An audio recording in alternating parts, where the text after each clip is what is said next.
Okay, as you guys see, look at this. I'm gonna make it. Epic win.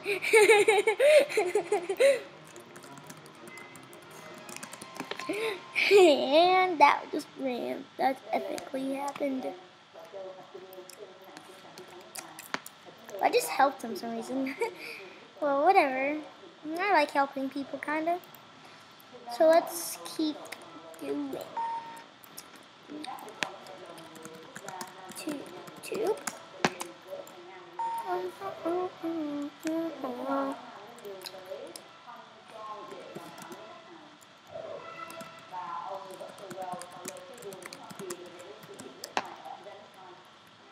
Okay, so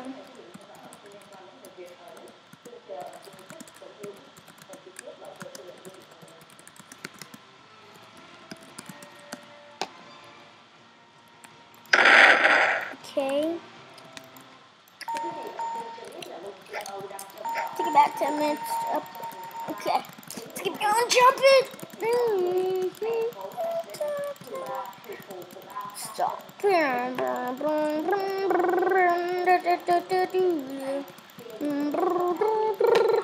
Epic win.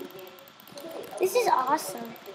I'm just spamming these blocks so every other block actually gets killed and not me. I just lose some body parts, but not that much. Let's go. Come on, keep going. Jump like an epic boss. Epic jumping like an epic boss. And epic jumping like an epic boss. I'm jumping so hard. I'm jumping ultra hard. Whoa, look how hard this is. To me, it's not that hard at all. You just have to spam your computer mouse.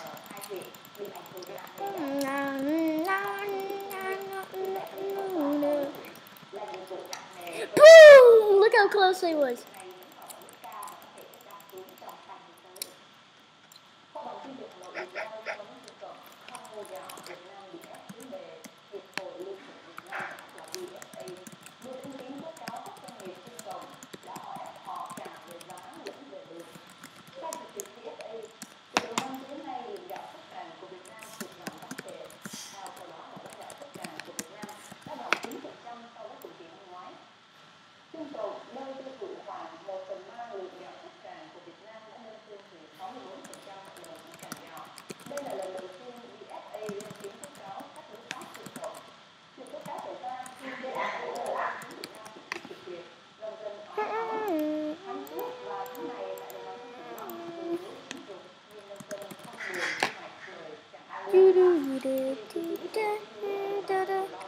So I'm just going to copy and paste one of my videos on. So game store is simple. Okay. Then whatever. Okay, let's go make it.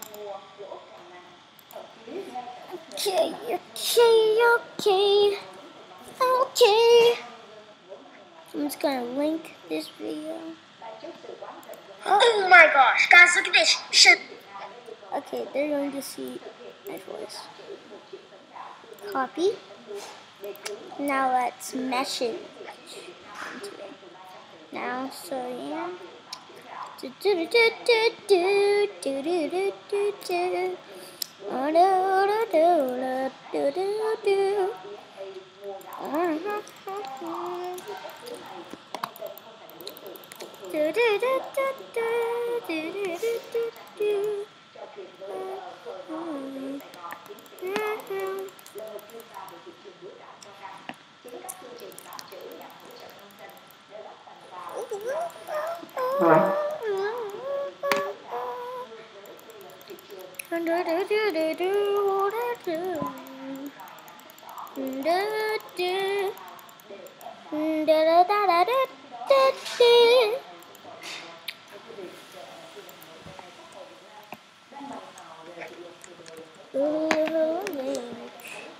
Paste.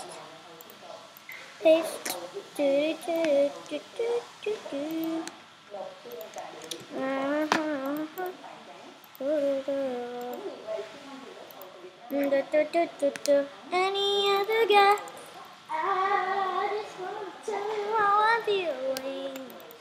Gotta make you understand. Na na na na na na na na na na na na na na. Click more than.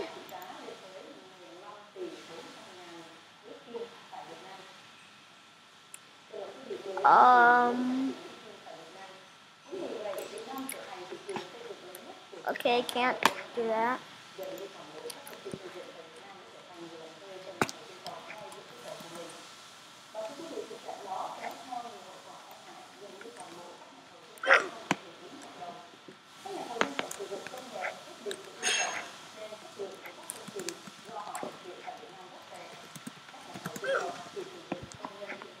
One, 3, 2. I can't message you.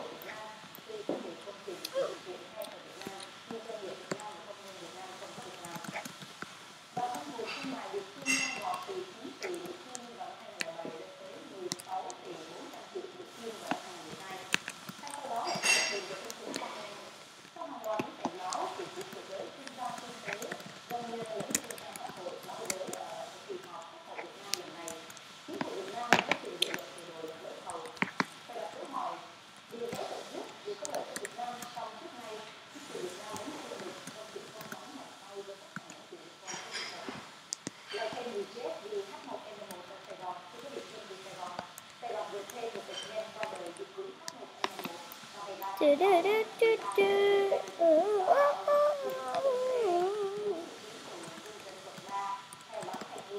Do do do do do.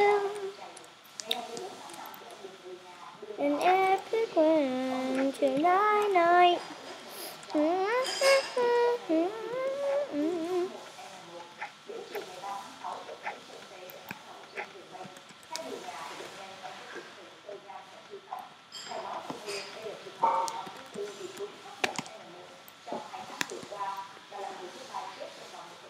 And we fall over. And we're in the middle. We're dead, we're dead, we're dead. Whoa. Whoa, we're dead. And I died. What the heck? You make me lose.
Didn't watch it.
I've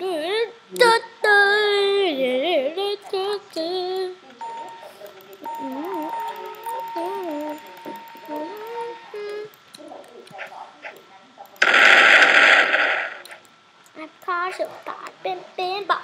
How many pieces did he got?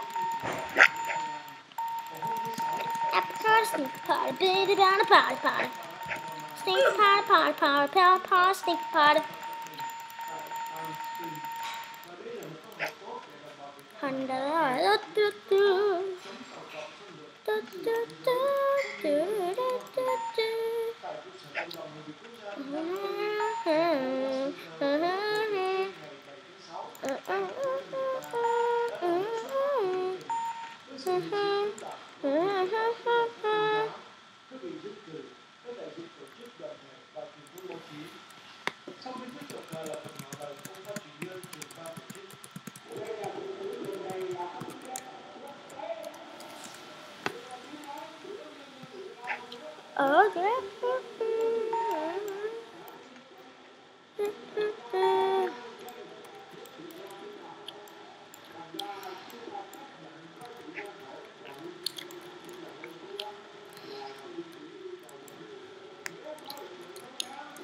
You're gonna have to